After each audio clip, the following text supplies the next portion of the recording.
चलिए अब आज एक और बयान, बड़ा बयान सामने आया है भूपेंद्र सिंह के द्वारा। उन्होंने कांग्रेस के देशभक्त होने से ही इनकार कर दिया। उन्होंने कांग्रेस की देशभक्ति पर बड़े सवाल उठाए हैं।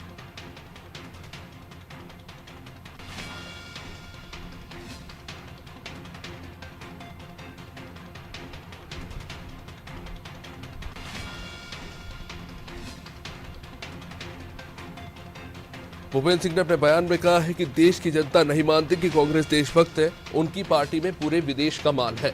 इनकी पार्टी विपक्ष लायक भी नहीं बची।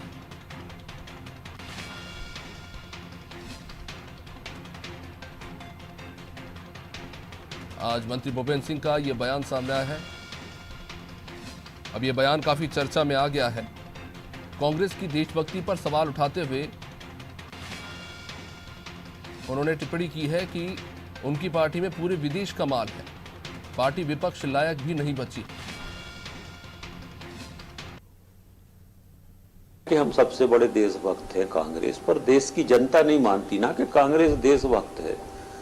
कांग्रेस देशभक्त कहां से हो गई? वहां तो जो कुछ है सब विदेश का ही माल है, देश का तो कुछ है ही नहीं है। तो देशभक्त कहां से हो गई? कांग्रेस का देशभक्ति से कोई संबंध है ही नहीं है।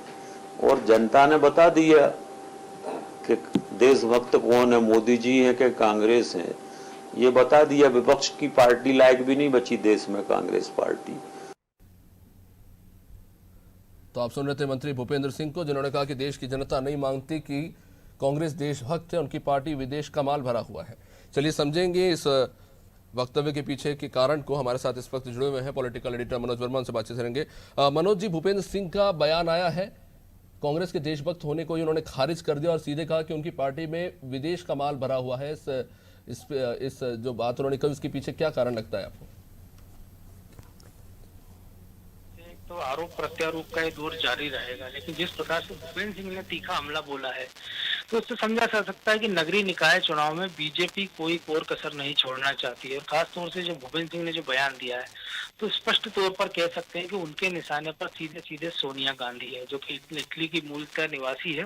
और बीजेपी और पूरा बाकी के जो विपक्ष लोग हैं, जो कांग्रेस विरोधी दल है, वो इसको लेकर हमेशा आवाज उठाते रहे हैं, लेकिन बीजेपी इन सब में मुखर रही है। राहुल गांधी हमेशा बीजेपी के निशाने पर रहे हैं, क्योंकि उनको पार्ट टाइम पॉलिटिशियन कहा जाता है कि जब भी कहा जाता है कि कुछ भी चुनाव होना हो या कोई बड़े संकट की और कांग्रेस रहती है तो वो औपचारिक रूप से प्रचार प्रसार करते हैं और फिर विदेश यात्रा पर निकल जाते हैं।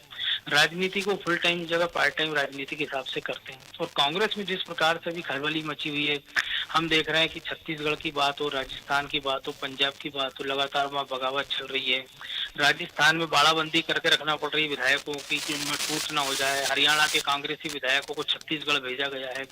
तो एक तरह से तीखा हमला इसलिए भूपेंद्र सिंह ने बोला और बाकी लोगों को मैसेज देने का प्रयास कर रहे हैं कि देश में एकमात्र ऐसी पार्टी है बीजेपी जो सबका साथ और सबका विकास कर सकती है। तो एक तरह से कह सकते हैं कांग्रेस पर हमले के साथ साथ विरोधी दल के जो नेता हैं उनको भी एक तरह से ऑफर दे रहे हैं कि अगर वो भाजपा में आते हैं तो उनका स्वागत है। मनोज जी, ये जो नैरेटिव चलता रहा है, जैसा कि भूपेंद्र सिंह जी ने भी कहा, विदेश का माल, विदेशी नेता, और क्योंकि अगर हम याद करें 2004 में जब कांग्रेस सरकार में आई थी, अटल बिहारी सरकार के बाद, तब भी ये इस बात का बड़ा विरोध हो रहा था कि सोनिया गांधी इटालियन देश की प्रधानमंत्री नहीं बन सकती। और कहीं ना कहीं ये भी एक कारण था कि मनमोहन सिंह को प्रधानमंत्री बनाया गया। लेकिन अगर मैं इस सवाल को इस परिदृश्य में पूछूं कि आज ब्रिटेन के वित्त मंत्री एक भारतीय मूल के व्यक्ति है, ऑस्ट्रेलिया की सदन में भारतीय लोग वहाँ के सदन के जो सदस्य हैं, और कनाडा तक में बड़ी संख्या में भारतीय मूल के लोग, इनफैक्ट भारतीय वहां पर सदन के हिस्सेदार हैं, सदन के सदस्य हैं। उस परिदृश्य में अगर देखें तो क्या ये जो बात कही गई विदेश का माल, क्या ये सही लगता है? देखिए, दो चीजें आपसे, अगर हम बात करें कनाडा की, जैसे आपने कहा, तो उसको एक तरह से हम कह सकते हैं मिनी पंजाब है, क्योंकि वहाँ पंजाबियों की आबादी इतनी ज्यादा है। इंग्लैंड की आपने बात की, वहाँ भारतीय लाखों की तादाद में और कई सीटों पर, दर्जनों सीटों पर वो निर्णायक है। यही कारण है कि कोई भी वहाँ पे जो भारतीय मूल के लोगों को दरकिनार नहीं करता। आप अमेरिका की बात करें कि कमला हैरिस जो भारतीय मूल की हैं और उपराष्ट्रपति हैं, और वहाँ भारतीय जिस प्रकार से तादाद में हैं और जिस प्रकार से पावरफुल हैं। लेकिन आपने जिस संदर्भ में पूछा, अगर हिंदुस्तान की बात करें तो आप यहाँ बताइए कि हिंदुस्तान की 135 करोड़ की आबादी में विदेशी मूल के लोग कितने होंगे? 1% उनका शेयर नहीं जाएगा। दूसरी एक बात है कि वहां पर जो भारतीय वो पहुंचे हैं वो अपनी योग्यता के कारण पहुंचे हैं। और हिंदुस्तान के संदर्भ में, जिस संदर्भ में आप पूछ रहे हैं हिंदुस्तान में गांधी परिवार में जो सोनिया गांधी अध्यक्ष बनी थी, तो वो कोई राजनीतिक योग्यता नहीं थी, वो केवल जी इसलिए कि राजीव गांधी की पत्नी थी, इंदिरा गांधी की बहू थी और गांधी परिवार की वो बहू थी। इसके कारण जब राजीव गांधी के बाद कौन, तो जी सोनिया गांधी को उस पर बिठा दिया गया। और बाकी जिन लोगों का आप बात कर रहे हैं, वो सारे के सारे ने अपनी योग्यता साबित की है, चुनाव लड़े हैं, वर्षों वर्ष वहाँ रहे हैं, तो इसलिए उनकी तुलना इससे की नहीं जा सकती। क्योंकि अगर हम बात करें कि दुनिया के कई देशों में भारतीय मूल के लोग, क्या जी वो हम जो जगन्नाथ रहे हैं या बाकी लोग, तो वो प्रधानमंत्री रहे, राष्ट्रपति रहे, लेकिन जी उसके मूल पीछे अगर हम बात करें तो उनका परिवार कई दशकों तक है। तो यही कारण है जी कि सोनिया गांधी पर विदेशी मूल का सवाल उठता है, लेकिन ये सवाल राहुल गांधी, प्रियंका गांधी पर नहीं उठाया जाता है।